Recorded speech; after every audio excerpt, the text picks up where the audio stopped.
Last week, Congressman Hakeem Jeffries was officially elected as successor to House Speaker Nancy Pelosi, making him the first black leader of either party in Congress. His position as House Minority Leader at the age of 52 marks a change in Democratic leadership toward a younger, more diverse generation of leaders. However, his rise to power has left many Democrats wondering if he'll be progressive enough. Since his election, Jeffries has reportedly made strong efforts to build his relationship with the left wing of his party, meeting individually with members of the squad to introduce himself and emphasize his commitment to diversity and inclusion of thought. Joining us now to discuss is host of the Sabs podcast and co-host of the Revolutionary Blackout Network, Sabrina Salvati. Welcome, Sabs. Good morning.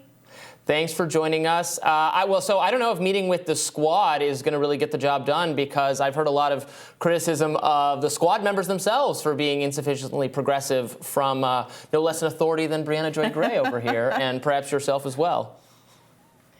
Yes, I think, Hakeem Jeffries, he's another corporate Democrat establishment figure there. I think people also need to remember that it was Hakeem Jeffries who started a PAC to prevent other progressives from getting into Congress that were challenging incumbents. He's not for progressive policies. He's been very vocal about this. And so I think the question that we need to ask is, why isn't the squad pushing back against leadership of Hakeem Jeffries? Because this is someone who is going to be against the progressive policies that they are trying to enforce. So that's a big part of the problem.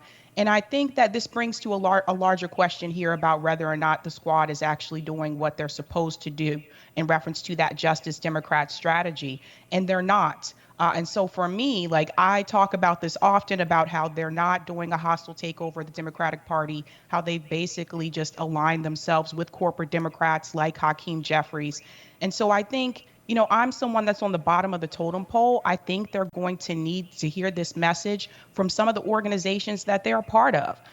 Where is DSA when it comes to the squad? Because recently they issued a statement saying that they are not happy with the decisions that AOC and Cori Bush has made in reference to the railroad workers and preventing them to go on strike. So what it's going to take in order to hold them accountable, you're going to need organizations like DSA to push back on them. And if the squad members are not following the principles of DSA, then I call on DSA leadership to remove them from that organization.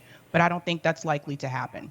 So Sabrina, you bring up a good point. For those who aren't aware, many of these squad members were sought out and nominated and supported in their runs by organizations like Justice Democrats, who very explicitly had a plan to kind of create a Tea Party of the left, if you will, and really get people into office who had a more adversarial style of politics, people who were willing to call out establishment figures from Joe Biden, Hakeem Jeffries on down, and really draw a contrast between what they felt like was a real, genuine progressive movement that wasn't being reflected in the elected officials and the elected officials that are currently in place. And people, including former leadership of Justice Democrats, have criticized squad members for not actually taking that stance. However, it does seem like moments like this, where Hakeem Jeffries meets with squad members, says that he's making efforts to reach out and have a good relationship, is part and parcel of the problem, wherein it obscures the contrast that really do exist between different factions of the party and frankly, between the party itself and the populist policies that so many people across the aisle represent. And it is familiar, because when the squad was first elected, Nancy Pelosi, of course, sat down with these people. There were articles written about how U.S. Speaker Pelosi is all smiles after meeting with Ocasio-Cortez, because it does them a great deal of service to be seen as conciliatory and open-minded and progressive and diverse and all of these sorts of things. So I'm curious, what do you make of the value of organizations like DSA if at the end of the day, although they will write letters saying that they're displeased with votes like the one over the railroad strike, they ultimately seem reluctant to kick members out? We also saw this with Jamal Bowman around one of his votes. I believe it was for the Iron Dome. There was this kind of censure. There was a kind of public critique, but there wasn't actually any accountability mechanism in place that seemed to have any effect on the outcomes here. That is correct. And I think we need to call on Justice Democrats organization as well, because part of that strategy was that if the squad members did not do what they were supposed to do once they got into office, then they were supposed to be primary challenged. When they refused to force the vote, they should have been primary challenged. That did not happen, at least on the left. So there's been no accountability for them, and they know that they're going to continue to get reelected. And if there's no accountability, then nothing is going to change. I wish DSA leadership had that type of backbone and that type of energy, and to be willing to stand up to them and say, listen, you cannot be a part of this organization anymore because you're not upholding the principles. The same can be said for Justice Democrats. I said the same thing before on my show. Justice Democrats should be holding the squad accountable. And I think what's unfortunate is that we've seen that some of these organizations that were supposed to be 100% grassroots are no longer 100% grassroots. They're taking billionaire money. They're taking money from people like George Soros. So this is a big part of the problem. And now I think organizations like DSA, they are kind of relying on AOC and Cori Bush to help their brand. And so now it's almost to the point that if they do remove them from the organization, then what does that say about the brand of DSA? But these organization leaderships, they have to be more responsible, and they have to be willing to hold these members accountable. And if they cannot do that, then maybe they should step aside and let someone else lead. Yeah. Sabby, which organizations, I'm sorry, just to clarify, which organizations are taking billionaire money or George Soros money? Justice Democrats, for sure. I know that one for sure because I have receipts on that one. And then also there's speculation about DSA because DSA is not revealing who their donors are. And that's very suspect to me. Everyone else is doing this, including organizations like the Sunrise Movement, which we also know has taken money from George Soros. So this is a problem. And I don't know for sure if that is the reason why they're not holding them accountable.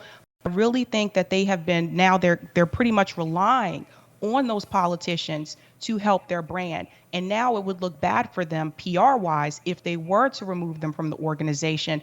But I'm sorry, you have to be tough. You have to be stronger here. If they're not going to hold them accountable, then nothing is going to improve for people on the left.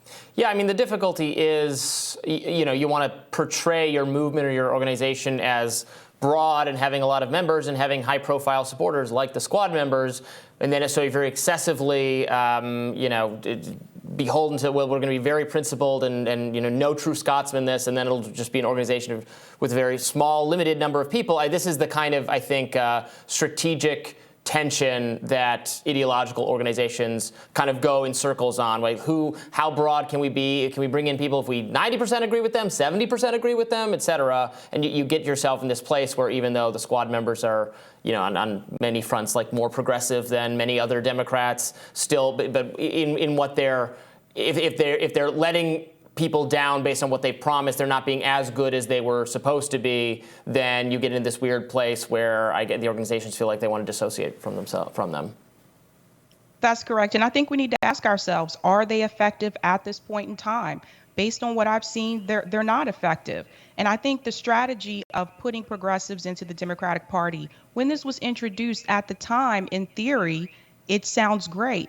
But in practice, it has not been working. The problem is now they're in places that are unreachable. We can't reach them anymore. They do not appear on independent media for the most part. So how are we supposed to even talk to them? So that's another problem. They now have this wall in front of them where we cannot reach them. So there's something else has to be done here. There are people that do have direct lines to the progressives in Congress, but most of us do not. And for those people that do, I call on to you as well. You also need to hold them accountable. And I understand that they have to be careful with their criticism because they don't want to lose access to them. But if you're constantly running cover for them, you are not helping the left movement at all. Well, thank you, Sabrina, for joining us today. Thank you. We'll have more Rising for you right after this.